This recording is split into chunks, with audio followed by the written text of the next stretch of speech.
Notre route continue et nos objectifs seront bientôt atteints, a souligné le président de la Haute Autorité de la Transition Andji Rajoelina à ce jour lors de son discours lors de la commémoration du 29 mars 1947 à Muramang. Il a ainsi fait un appel à l'endroit du peuple malagasy de se munir de courage suffisant pour faire preuve de patriotisme, de prendre comme modèle le courage de nos aînés et de parfaire autant que possible la mise en place de la 4e République. La commémoration du 29 mars cette année a été particulière. L'allocution du président de la Haute Autorité de la Transition Andji Rajoelina a rappelé les événements historiques de l'époque, mais en même temps a poussé le peuple malagasy à ne plus reculer ni rebrousser chemin.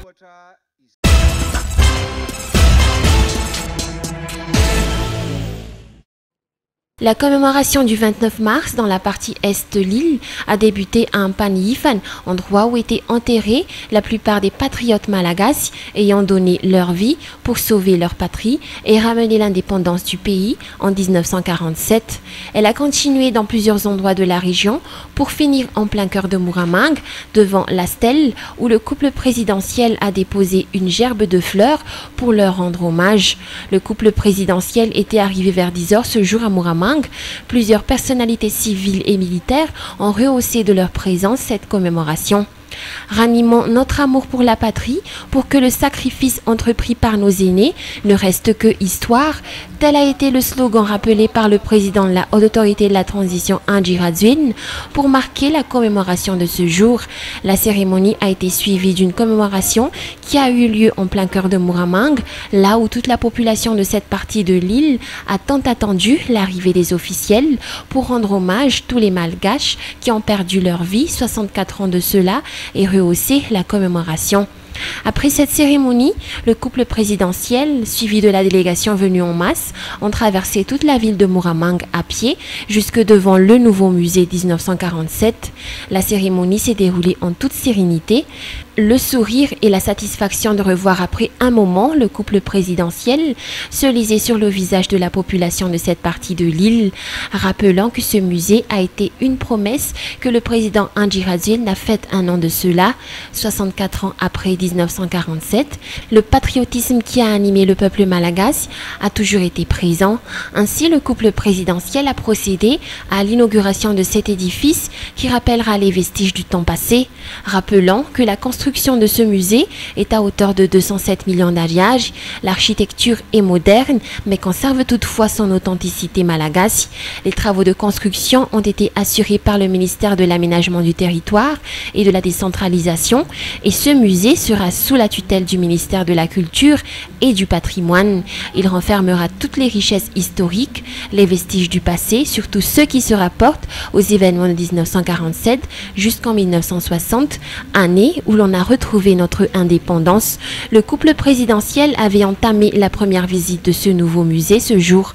Les représentants des révolutionnaires de 1947 n'ont pas oublié d'adresser leurs sincères remerciements à l'endroit du couple présidentiel pour l'octroi de cet édifice qui renfermera l'histoire du pays et leur histoire. Ce musée 1947 sera accessible au public, surtout aux passionnés des événements du 1947 et d'autres matériels ainsi que des vestiges du passé y seront exposés, tels certains compartiments et wagons de cette époque, certains matériels utilisés par les colons. La commémoration de ce jour s'est terminée par un déjeuner auquel 400 révolutionnaires issus des 4 coins de l'île ont été conviés par le couple présidentiel. Une cérémonie de remise de médailles et de distinctions honorifiques pour les plus âgés a eu lieu durant ce déjeuner, cérémonie qui a été rehaussée par la présence du grand chancelier Étienne Ralter et des membres du gouvernement. Une occasion pour ces anciens révolutionnaires d'adresser leurs vœux au couple présidentiel. À cet effet, le couple présidentiel a reçu toutes les requêtes émanant de la population de cette partie de l'île pour voir de quelle manière l'aide pourrait se faire. Après ce déjeuner, le couple présidentiel a octroyé une aide financière pour tous les révolutionnaires qui ont été présents. À partir de ce lundi, quelques points de vente Senamo seront mis en place spécialement pour ces révolutionnaires à Muramang chaque mois, outre les points de vente Senamour qui existent déjà dans cette partie de l'île. Concernant la pension que ces anciens révolutionnaires perçoivent mensuellement. Une organisation spécifique sera mise en place dès le mois prochain pour éviter d'éventuels retards dans la perception de leur dû. En résumé, la commémoration du 29 mars 1947 a été porteur de messages forts et a ravivé la flamme patriotique à l'intérieur de chaque citoyen.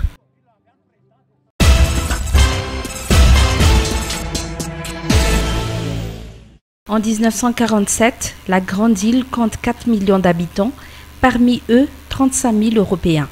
La côte orientale, au climat tropical, compte beaucoup de plantations coloniales où l'on cultive le clou de girofle et la vanille, principale richesse de l'île. Les habitants de cette région ont souffert plus que les autres du travail forcé. Celui-ci, qui a donné lieu à de nombreux abus, a été remplacé en 1924 par des travaux d'intérêt général, guère plus réjouissants. C'est de cette région que va jaillir l'insurrection.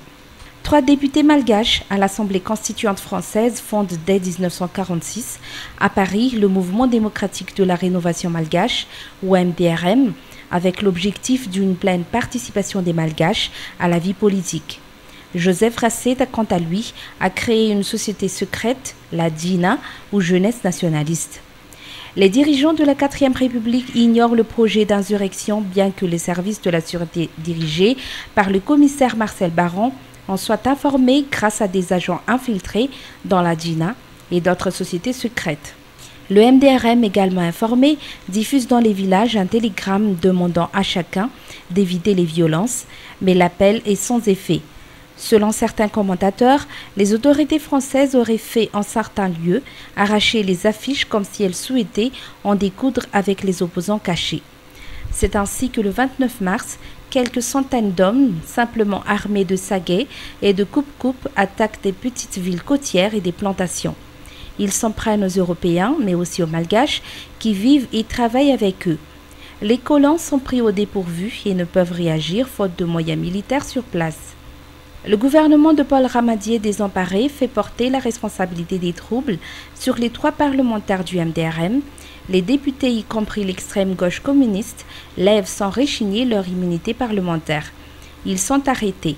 2 seront condamnés à mort, mais leur peine heureusement commuée en exil. Malgré cela, la jacquerie s'étend. Elle embrase rapidement toute la partie orientale de l'île, où la misère et les frustrations sont les plus grandes. Les rumeurs les plus folles courent sur le compte des insurgés, soupçonnés des pires atrocités. Le gouvernement envoie à Madagascar 18 000 hommes comme renfort. La répression donne lieu à de nombreux débordements et crimes de guerre, tortures, exécutions sommaires, regroupements forcés, mise à feu de villages. Parmi les crimes les plus graves figure celui du 6 mai 1947, quand le commandant du camp de Muramang, dans la crainte d'une attaque, fait mitrailler plus d'une centaine de militants du MDRM emprisonnés dans des wagons. L'armée française expérimente aussi une nouvelle technique de guerre psychologique. Des suspects sont jetés vivants d'un avion pour terroriser les villageois de leur région. En 20 mois, la pacification va faire 89 000 victimes chez les Malgaches, selon les comptes officiels de l'État français, mais ces comptes auraient été exagérés par méconnaissance du terrain et pour alourdir le dossier d'accusation du MDRM. Jean-Fré Migachi, maître de conférence à Paris et enseignant à l'université d'Antananarive, établit le nombre des morts entre 30 000 et 40 000, dont 10 000 de morts violentes et le reste de faim ou de maladie. Les forces coloniales perdent quant à elles 1900 hommes. On relève aussi la mort de 550 Européens, dont 350 militaires. La disproportion des pertes tient à ce que les rebelles ne disposaient en tout et pour tout que de 250 fusils.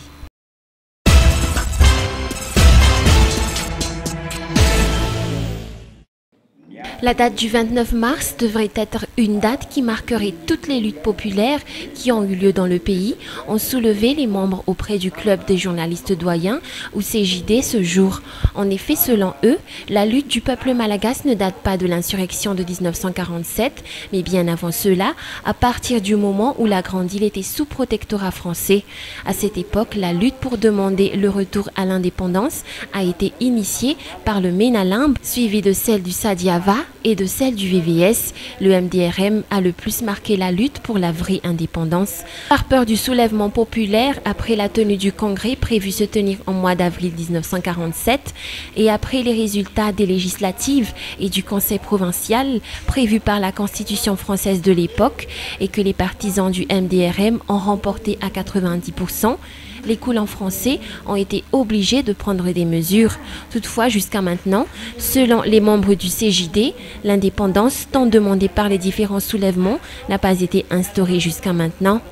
Rappelant que cette lutte populaire de 1947 a fait plus de 100 000 morts dans la Grande Île. Le CJD a ainsi insisté à mettre en exergue que ce n'était pas le MDRM qui était à l'origine de l'insurrection de 1947, mais que l'on a toujours voulu fausser l'histoire. C'était à travers un atelier débat qui a eu lieu ce jour à Anoussi que les membres du CJD ont pu soulever leur point de vue concernant cette affaire du 29 mars 1947.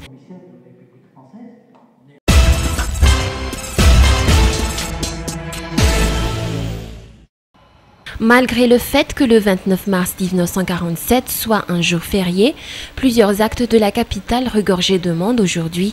Chacun avait profité de ce jour non travaillé pour faire des emplettes et les vendeurs ont profité pour vendre un peu plus que d'habitude, comme ces deux mères de famille qui ont soulevé qu'elles étaient obligées de vendre pour subvenir aux besoins de leur famille et trouver de quoi mettre sous les dents. Contrairement aux vendeurs de boissons alcooliques qui pour la plupart ont décidé de fermer leurs portes ce jour, pour quelques-uns qui ont continué à vendre, ils ont tous respecté les instructions et les consignes relatives à la commémoration de ce 29 mars 1947, à savoir l'interdiction de vente de boissons alcooliques.